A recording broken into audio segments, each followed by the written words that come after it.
병원에 허리 아파서 갔는데 나 허리 아팠었는데 왜 자꾸 다른 데를 치료하지? 라는 생각 많이 하셨던 분들이 있을 거예요. 오늘은 제가 거기에 대해서 한번 말씀드려보려고 합니다.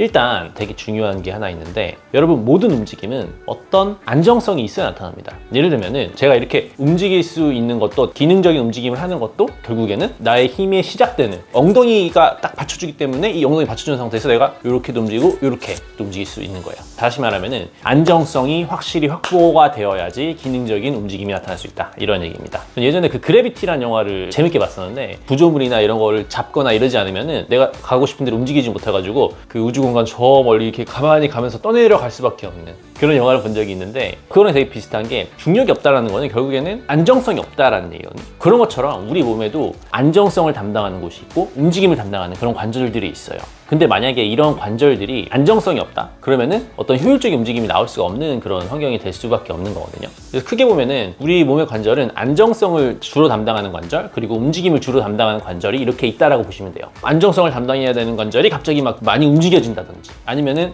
유연함을 담당해야 되는 관절들이 유연하지 않고 되게 뻣뻣하다든지, 이렇게 되면 문제가 생기는 거거든요. 사실 이런 걸 제가 언제 느끼냐면은, 사업을 하는데 이 사람은 이걸 잘하는구나, 저 사람은 저걸 잘하는구나를 잘 파악을 해야지 잘하는 일을 맡길 수 있는데, 만약에 디자인을 엄청 잘하시는 분한테 자꾸 문서 작업만 시킨다든지 막 이렇게 되면은 그 사람도 힘들고 나도 힘들고 서로 힘들게 되는 거예요. 그런 것처럼 우리 관절에도 본연의 기능에 맞는 기능을 할 수 있게끔 저희가 세팅을 해주어야지 관절 건강이 더 좋아질 수가 있다는 것입니다. 우리 몸의 관절은 사실은 그 관절마다 역할이 다 어느 정도는 정해져 있어요. 너는 안정성을 담당해라, 너는 움직임을 담당해라, 이런 것들이 있습니다. 근데 허리는 뭐를 담당하는 관절일까요? 허리는 안정성을 담당하는 관절입니다. 여러분들 그래서 허리 아프다고 갔는데 다른 곳을 자꾸 막 스트레칭 해주고 이러는 거는 허리를 그만큼 안정성을 담당하는 관절이기 때문에 많이 움직임이 일어나면 안 되는 관절이에요. 근데 고관절이나 이 흉추 쪽에서 유연함이 떨어지게 되면은 그거 대신 결국에 우리는 어딘가에서는 일을 할 수밖에 없거든요. 그게 대신해주면서 허리에 자꾸 부담이 가게 되는 거겠죠. 그래서 여기서 안정성과 움직임을 담당하는 관절에 대해서 잠깐 알아보도록 하겠습니다.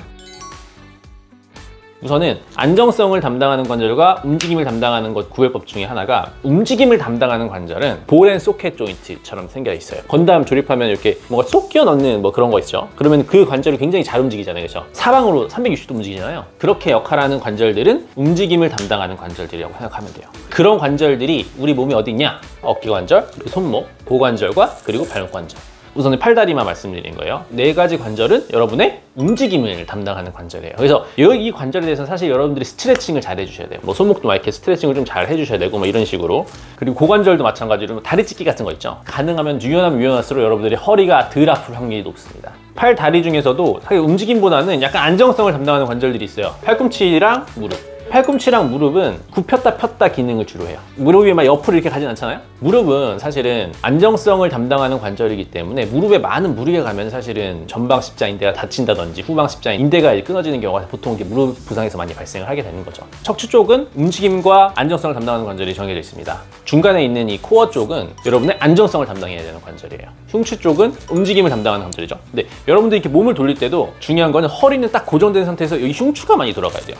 근데 보통 허리가 막 돌아가다 보면 이렇게 다치는 경우가 많거든요. 그래서 여러분들이 그걸 조심해야 돼요. 그래서 허리가 만약 아프시다, 제가 드리고 싶은 조언은 허리가 고정된 상태에서 이 흉추의 움직임을 조금 더 스트레칭을 시켜주고, 플러스 이 고관절, 결국엔 허리가 딱 안정화가 받쳐진 상태에서 앞뒤를 유연하게 해준다든지 이런 운동을 해줘야 되는 것이겠죠. 이렇게 여러분들이 이 몸에 세팅이 잘 되어 있어야지 여러분들의 몸의 기능을 굉장히 잘 활용할 수 있게 되는 거예요. 근데 사실 목은 좀 애매한 게 있는데, 목은 사실은 안정성과 움직임을 두 개 다 동시에 담당한다고 보시면 되거든요. 여기 목에도 척추가 뼈가 하나 있는 게 아니고 7개 있어요. 뭐 1번, 2번은 조금 더 움직임에 특화되어 있고, 그 밑에는 좀 더 안정성에 특화되어 있고, 일단 그 척추는 여러분들 가장 코어에 중심에 있기 때문에 안정성을 조금 더 담당해 주신다라고 생각을 하면 돼요. 안정성을 담당하고 있는 것 중에 갈비뼈 쪽은 여러분 숨 쉴 때마다 계속 움직임이 일어나고, 내가 몸통을 돌릴 때마다 이 움직임이 일어나야 되는 부위는 허리가 아니고 흉추인 거예요, 흉추.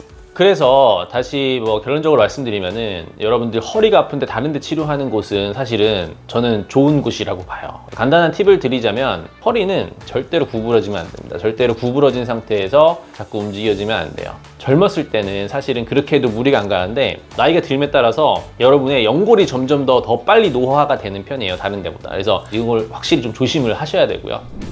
이 채널을 보고 계시는 분들 중에서 제가 이제 조사해본 바로는 보통 나이가 조금 있으신 분들이 많으시기 때문에 허리는 일단 너무 유연성을 지금부터 운동을 하시면은 좀 별로 것 같아요. 허리의 유연함을 위해서 하시는 것보다는 흉추와 골반의 유연함을 위해서 운동을 하시는 거 추천을 드립니다. 다리 찢는 운동 혹은 허리의 안정성을 잡아주는 상태에서 흉추의 가동성을 높이는 운동, 이런 것들을 제가 나중에 조금 알려드릴 테니까요. 일단은 무릎이랑 허리는 움직임이 많이 일어나지 않는 범위 내에서 근력 강화 운동을 하시고요. 손목, 어깨, 발목, 고관절은 허리 C자 커브가 유지된 상태에서 스트레칭 플러스 근력 강화 운동을 하시면 될 것 같아요. 관련된 자세한 운동은 제가 여러분들과 공유해 드리도록 하겠습니다. 제가 드린 얘기가 여러분의 건강에 도움이 되었으면 좋겠습니다. 감사합니다. 수고하셨습니다.